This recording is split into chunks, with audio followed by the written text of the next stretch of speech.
Assalamualaikum warahmatullahi wabarakatuh. Halo teman-teman semua, saya Nabila Safalbar. Balik lagi di Deep Talk Milenial bersama UMJ. Hari ini kita akan ngobrol-ngobrol bareng teman saya. Langsung aja yuk kenalan. Halo Kak, Assalamualaikum. Waalaikumsalam. Boleh diperkenalkan? Boleh, kenalin nama gue Nabila Eno Hairunisa dari kelompok 1. Kakak di kelompok 1 ini sebagai apa ya? Gue di kelompok 1 berperan sebagai produser. Kalau boleh tahu kelompok 1 ini mengambil tema apa? Kelompok 1 itu mengambil tema yang berjudul cerita. Ada kepanjangannya nih Kak. Cerita itu adalah ceramah Riki Ananda untuk semua. Oke, sebelum kita ngobrol lebih lanjut, mari kita saksikan video pengantar dari dosen kita, Dr. Makron Sanjaya, MSOS. Jadi pada mulai semester ini di Universitas Muhammadiyah Jakarta, baik di Fakultas Ilmu Sosial dan Ilmu Politik, khususnya Prodi Ilmu Komunikasi, maupun di Fakultas Agama Islam, di Prodi Komunikasi Penyiaran Islam sebagai dosen pengampu, 2 mata kuliah yaitu Teknik Produksi Acara di Prodi Ilmu Komunikasi, dan Pasca Produksi Media di Prodi Komunikasi Penyiaran Islam, saya terapkan untuk hasil dari ujian akhir semester dalam bentuk karya video.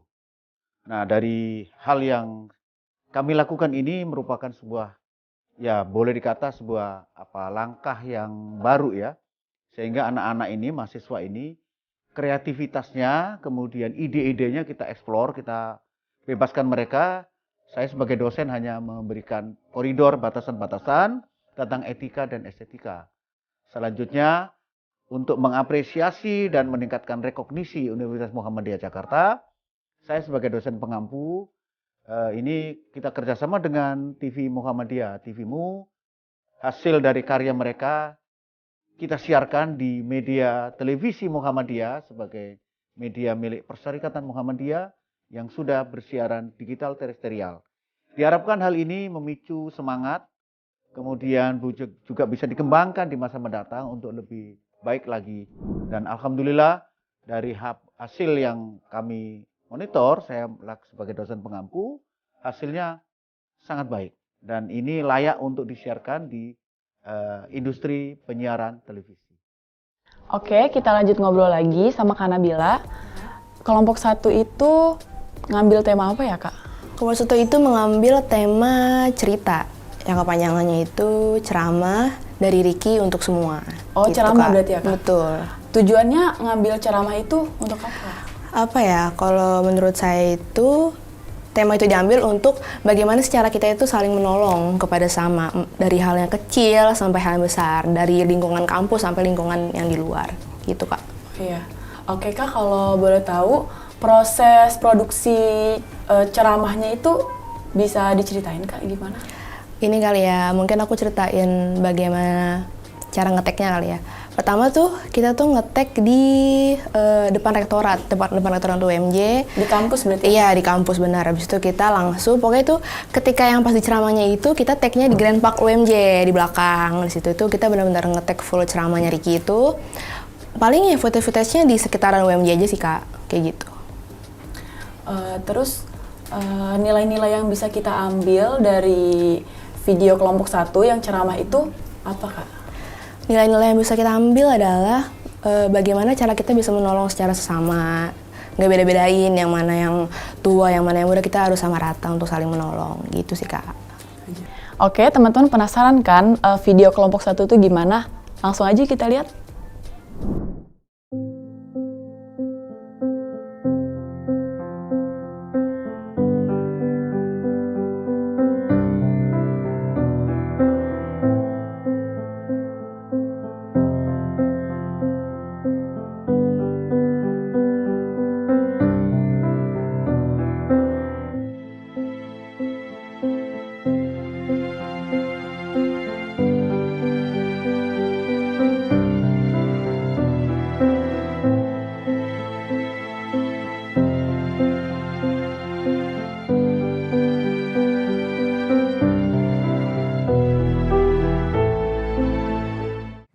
Bismillahirrahmanirrahim. Assalamualaikum warahmatullahi wabarakatuh. Alhamdulillahirabbil alamin wa bihi nasta'in wa la umuri dinni waddin. Wassalatu wassalamu ala asrofil anbiya'i wal mursalin wa ala alihi wa sahbihi azmain. Amma ba'du.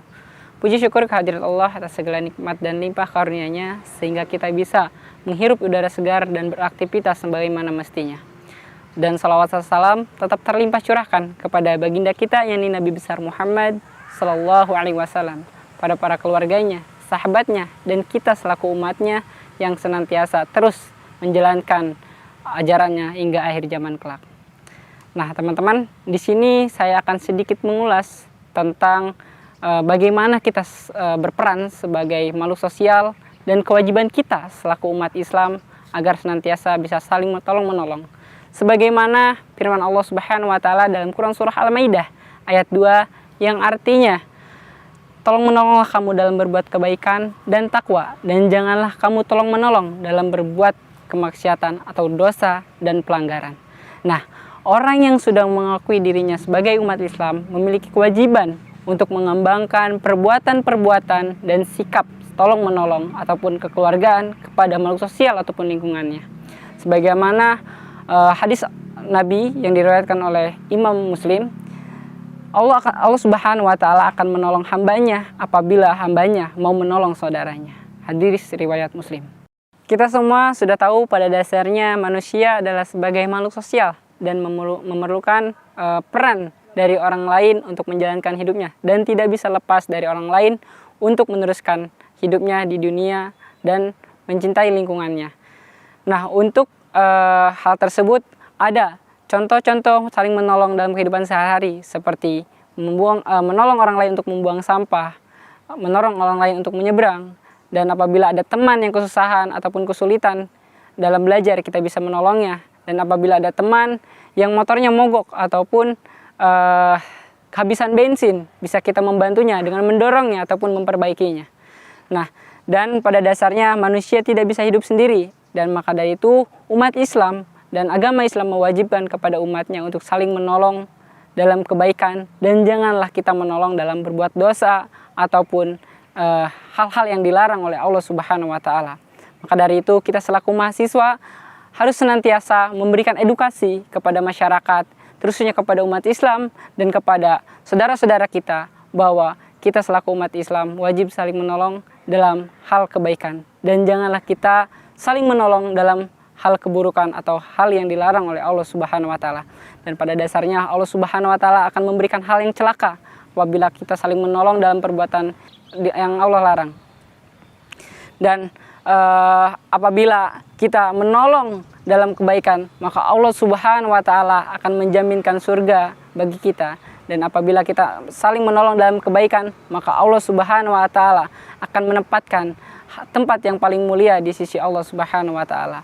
Maka dari itu, marilah kita selaku mahasiswa senantiasa menerapkan kehidupan yang baik, kehidupan yang jujur, dan berguna bagi masyarakat, serta memberikan hal yang positif bagi masyarakat, dan kita bisa memberikan cerminan yang baik untuk saling tolong-menolong terhadap umat Islam. Sekian dari saya, kurang lebihnya mohon maaf. Semoga kita selaku mahasiswa bisa menerapkan hidup yang bermanfaat bagi masyarakat dan bisa mencerminkan sebagai mahasiswa yang islami, terutama kita bisa saling menolong pada teman kita, masyarakat kita, saudara-saudara kita, bahkan keluarga kita untuk mempertahankan hidupnya. Dan kita selaku umat Islam bisa memberikan hal yang terbaik dan mendapatkan ridho Allah Subhanahu wa taala. Terima kasih. Wassalamualaikum warahmatullahi wabarakatuh. Halo teman-teman, masih di Deep Talk Milenial bersama UMJ. Sekarang kita kedatangan teman yang lain nih. Ayo langsung aja. Assalamualaikum Kak. Waalaikumsalam warahmatullahi Dari wabarakatuh. kelompok berapa ya Kak? Kalau saya dari kelompok 2. Bisa diperkenalkan namanya siapa? Oke, nama saya Hurul Rijal, bertindak sebagai editor di kelompok 2. Oke. Kelompok 2 ini ngambil tema apa Kak? Di kelompok 2 ini mengambil tema sholat tengah malam, bergenre horor tapi religi. Oke, film ya Kak berarti? Film, short movie. Tujuannya ngambil tema tersebut apa ya Kak? Tujuannya kita mengharapkan bahwa pesan yang kita sampaikan melalui short movie ini bisa diambil hikmahnya oleh para pemirsa gitu. Di di platform TVmu atau di YouTube gitu yang udah kita upload. Semoga pemirsa itu bisa mengambil hikmah bahwa di dalam Quran surat An-Nisa ayat 103 bahwa sholat itu sudah ditentukan atas waktunya. Nah, maka dari pesan apa yang kita sampaikan itu berharap pemirsa itu bisa dapat mengambil hikmah bahwa sholat itu harus tepat waktu. Iya, oke. Kalau boleh tahu proses syutingnya gimana Kak? Bisa diceritain? Kalau proses syuting itu kita merangkai naskah itu hampir seminggu dan untuk syutingnya itu kita hanya 1 hari per 6 jam dan lokasinya itu kita ngambil di satu tempat aja di daerah, pokoknya ada di Jakarta. Kita ngambil di satu rumah yang mewah karena emang kita ngambilnya orang kaya gitu ya, wanita yang orang kaya tapi dia sholatnya telat gitu. Dan itu proses syutingnya memakan waktu 7 jam. 7 jam. Untuk durasi 5 menit. Itu kan dari kelompok 2 ini ngambil genre horor ya Kak, Iya, film berarti. horor religi. Kalau boleh tahu tuh tingkat keseramannya tuh berapa sih Kak? Kalau dibilang tingkat keseramannya itu ya lumayan lah ya, karena ada beberapa jump scare gitu dan ada plot twistnya lah gitu sebelum ada jump scare itu. Dan kita juga disclaimer ya, kita juga ngasih tahu untuk pemirsa di sini yang nonton bahwa kita mengambil Angel Sholat Tengah Malam ini kita beradaptasi dari film ini Makmum yang ada di YouTube. Iya, mungkin kayak gitu. Kakak sebagai editor ngeditnya itu pakai software apa ya Kak? Kalau saya sendiri ngeditnya di Adobe Premiere Pro 2021 dan untuk efek dan sound efeknya mungkin kalau di efeknya itu sendiri kita pakai After Effects sama sound efeknya kita pakai Adobe Audition. Waktu pengerjaan itu memakan waktu berapa lama Kak? Kalau ngedit itu formal ya, kita ngedit itu bisa sehari kelar, tapi untuk revisi itu kita berjangka karena kan kita ngasih revisian ke dosen kita Pak Makrun gitu. Ada beberapa revisi yang emang harus ditutupin kayak gitu. Mungkin kalau kita bisa lihat waktunya ya mungkin ada seminggu gitu untuk revisian. Oke Kak, nilai dakwah yang bisa diambil dari tema tersebut apa Kak? Ya, kita mengharapkan nilai dakwah yang kita sampaikan gitu melalui platform-platform yang kita publish, ya kita ambil Angel dari sholat awal waktu gitu, karena kan temanya juga sholat tengah malam. Dan Angel videonya ini, short movie-nya ini, ada seorang mahasiswa yang bergegas mengerjakan tugas gitu sampai larut malam, sampai ia lupa bahwa belum mengerjakan sholat isya. Dan di situ dia dibayangi oleh rasa ketakutan. Pikiran dia tuh bahwa ada hantu gitu, padahal kita menceritakan bahwa hantunya itu sugesti pikiran dia gitu, karena dia sudah melalaikan sholat. Dan pesan atau hikmah yang kita bisa siarkan gitu melalui nilai-nilai dakwah, ya kita berharap bahwa pemirsa dapat mengambil hikmah sholat di awal waktu, karena sholat itu adalah tiang agama dan yang pertama kali dihisab di yaumil akhir nanti adalah sholat. Mungkin itu pentingnya nilai-nilai dakwah yang kita sampaikan. Oke, baik teman-teman, langsung aja kita lihat videonya.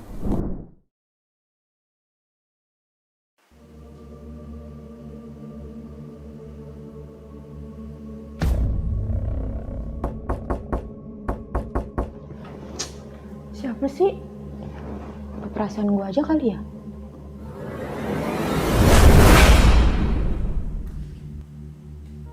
Apaan tuh? Perasaan gue aja kali ya?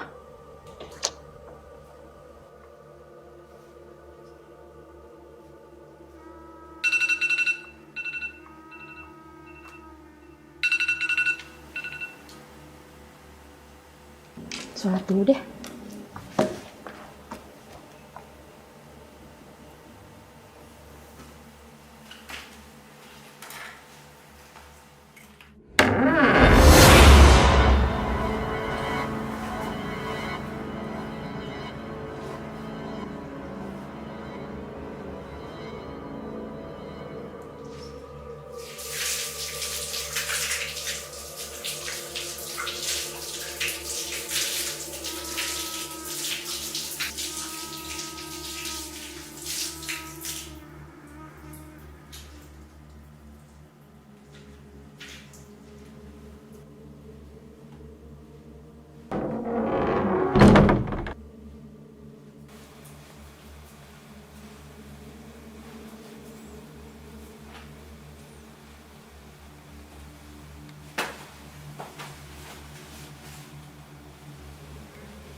Allahu Akbar. Ar-Rahmanir-Rahim. Iyyaka na'budu ihdinas syiratal ghairil maghdubi. Allahu Akbar.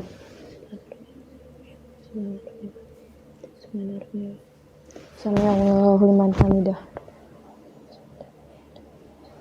Allahu Akbar. Subhanallah. Allahu Akbar.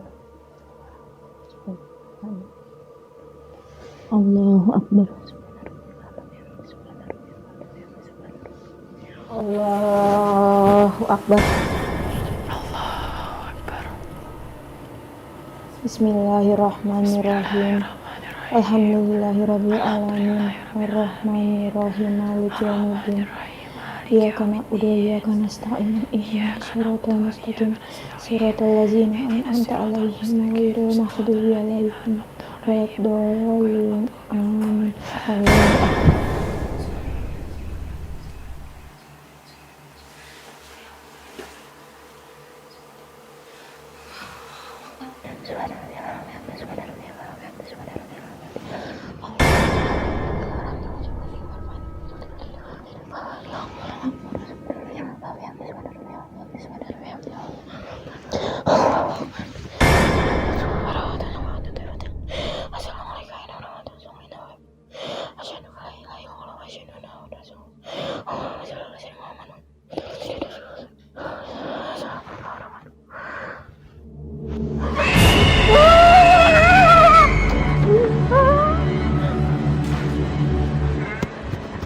Mama, ya bangun. Ya. Kenapa sih, Cik? Itu, ya di dalam ada setan. Setan-setan apaan sih? Mana ada setan sekarang, mah? Mah, sini, mah. Nih, coba. Cika kenapa nih? Ada apa sih, Nak? Itu mah di dalam ada setan, tadi aku sholat. Makanya kamu tuh kalau sholat jangan terlambat terus. Kamu tuh selalu terlambat dari kemarin. Sesungguhnya, sholat itu adalah fardu yang waktunya sudah ditentukan atas orang-orang beriman. Besok-besok kalau sholat tuh tepat waktu. Kalau didengar azan langsung sholat, jangan ditunda-tunda lagi ya. Iya, maaf. Tuh, dengerin kata mama. Udah, terus kamu mau kemana nih? Aku mau tidur sama mama aja. Ya udah. Ya udah. Nih, bapak di luar dah. Iyalah, ngantuk banget. Halo teman-teman semua, masih di Deep Talk Milenial bersama UMJ. Kita masih bersama teman saya, yuk langsung ngobrol aja. Assalamualaikum Kak. Waalaikumsalam. Bisa diperkenalkan? Ya, perkenalkan nama saya Baikuniah dari kelompok 3A. Kakak sebagai apa ya di kelompok 3? Saya berperan sebagai produser. Oke, sebagai produser. Oke, kelompok 3 ini mengambil tema apa Kak? Kita itu mengambil tema human interest tentang mahasiswa sekaligus dia ini sebagai pengurus masjid di kampusnya. Oke, tujuan mengambil tema itu? Tujuannya kita juga kan sudah berbincang-bincang ya sama narasumber, sama mahasiswa ini yang menjadi pengurus masjid di kampusnya ini. Jadi kan sekarang ini banyak ya remaja yang mementingkan gengsinya daripada ya dia pokoknya kayak dia sebenarnya tidak mampu tapi dia remaja sekarang ini lebih mementingkan gengsinya. Okay. Cuman kita bisa ambil dari mahasiswa ini ternyata tidak semua remaja itu seperti itu. Oke. Berarti kayak kisah perjalanan hidup mahasiswa tersebut ya Kak? Bisa, iya ada juga kisah perjalanan hidup mahasiswa tersebut sama pekerjaan apa yang dia lakukan di pengurus masjid tersebut gitu. Oke. Untuk proses produksinya bisa diceritain Kak gimana? Ya, jadi kita pakai tempat syuting itu di Masjid At-Taqwa ya di Universitas Muhammadiyah Jakarta. Nah di situ kita ngambil shoot bagian si mahasiswa ini pekerjaan apa yang dia kerjakan di masjid tersebut gitu. Terus proses syutingnya itu 2 hari karena kendala kita karena yang megang kamera itu dia kepencet slow mo. Jadi take ulang dong, take ulang dan ya jadi kita memakan waktu 2 hari take-nya gitu. Ya. Untuk proses editingnya berapa lama ya Kak? Proses editing itu kisaran 1 hari ya. 1 hari. Satu hari aja. Oke. Oke Kak, nilai dakwah yang bisa kita ambil dari tema kakak itu apa ya? Bisa dijelasin? Dari tema ini intinya kita menginspirasi ya untuk remaja-remaja pada saat ini jangan terlalu mementingkan gengsinya. Ya intinya kita harus bekerja gitu, maksudnya dia kan si mahasiswa ini kan sebagai marbot ya. Nah mungkin nggak mendapatkan gaji gitu, cuman ada beliau ini sebagai kori panggilan-panggilan gitu untuk acara-acara kampus atau sebagainya. Nah itu mendapatkan uang gitu. Nah uang tersebut untuk membayar kuliahnya dan kebutuhan dia gitu. Sedangkan dia itu kan nggak pulang ke rumah ya, karena dia itu rumahnya jauh dari jauh pokoknya di luar kota gitu. Merantau. Dia merantau ke sini.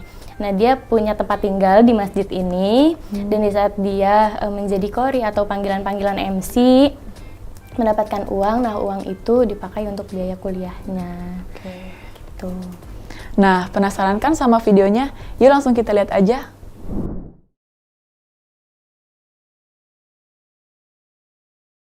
Assalamualaikum warahmatullahi wabarakatuh. Kehidupan mahasiswa di dunia kampus sangatlah beragam. Kali ini kami berkesempatan bertemu dengan Bang Usman, seorang mahasiswa yang menjadi pengurus Masjid At-Taqwa. Halo semuanya, saya Nuka Moza Aprilia. Kali ini saya berkesempatan langsung bertemu dengan Bang Usman. Ia merupakan mahasiswa Universitas Muhammadiyah Jakarta. Setelah ini kita akan berbincang-bincang langsung dengan Bang Usman untuk mengetahui kehidupan ia sebagai mahasiswa sekaligus menjadi pengurus Masjid At-Taqwa. Selain menjadi mahasiswa, keseharian Usman di kampus ialah menjadi pengurus masjid, seperti merapihkan masjid, menjadi muadzin di Masjid At-Taqwa. Kini ia pun tinggal di Masjid At-Taqwa. Untuk lebih jelasnya, hari ini kita akan berbincang-bincang langsung dengan Bang Usman.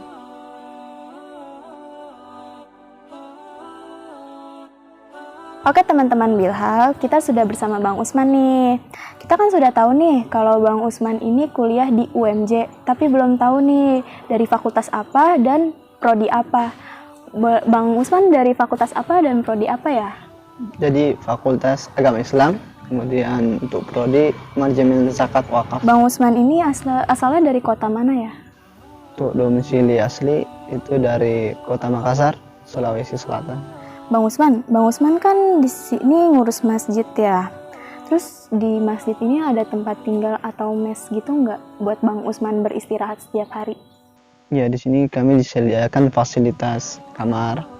Satu kamar itu ada 2 orang, tapi sekarang saya sendiri.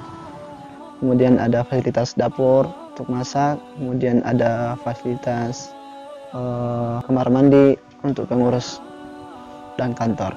Kalau misalnya di masjid ini tugasnya apa sih selain azan gitu? Untuk tugas di sini awalnya saya masuk sebagai muazin. Kemudian beberapa tahun saya diangkat menjadi imam qadar. Soalnya imam tetap sudah ada, tapi untuk jadwal waktu sholat zuhur itu imam tetapnya kadang nggak ada. Jadi saya diangkat untuk jadi imam qadar menggantikan imam tetap di sholat duhur dan asar. Pertanyaan terakhir nih Bang Usman. Bang Usman kan di sini perantau ya? Iya betul. Nah, pernah nggak sih merasa iri dengan mahasiswa rantau lainnya yang hanya sibuk urusan akademiknya aja gitu, nggak harus ngurusin masjid atau yang lain-lainnya gitu? Terkait hal itu kan kembali kepada diri sendiri. Kalau saya sih memandangnya karena saya backgroundnya pesantren, biasa-biasa aja gitu. Meskipun yang lain itu di luar sana bebas, ya kuliah-kuliah aja, nggak ada lagi kesibukan lain. Sedangkan saya di sini, di lain sisi saya sebagai mahasiswa, saya juga mengatur waktu-waktu untuk sholat di masjid. Tapi itu adalah salah satu bentuk kesyukuran dan nikmat besar dari Allah yang harus saya syukuri. Gitu. Kalau misalnya selama Bang Usman kuliah nih, ada nggak sih motivasi yang buat Bang Usman tuh selalu bersemangat gitu buat menjalani hari-hari Bang Usman ini yang jauh dari rantauan? Ya suka duka ada ya. Cuman Di lain sisi ada ayat Allah Subhanahu wa taala dalam Al-Qur'an, yaitu inna ma'al usri yusra, sesungguhnya di balik kesusahan pasti ada kemudahan. Jadi proses ini dijalani aja, apapun itu yang terjadi saat ini. Gitu ya, Masya Allah. Oke teman-teman Bilhal, kita sudah ngobrol-ngobrol sedikit nih dengan Bang Usman. Bang Usman, terima kasih banyak ya sudah menyediakan waktunya untuk kelompok kita. Oke teman-teman Bilhal, tadi kita sudah ngobrol-ngobrol langsung nih dengan Bang Usman. Semoga apa yang dia sampaikan membuat kita termotivasi. Sampai jumpa di episode Bilhal selanjutnya. Oke teman-teman, itu dia sedikit cerita dari teman-teman KPU UMJ Angkatan 2021 dalam produksi video tugas akhir mata kuliah pasca produksi dengan dosen Dr. Makrun Sanjaya MSOS. Semoga dapat menginspirasi dan menambah wawasan. Saya Nabila Safa Albar, pamit undur diri. Wassalamualaikum warahmatullahi wabarakatuh.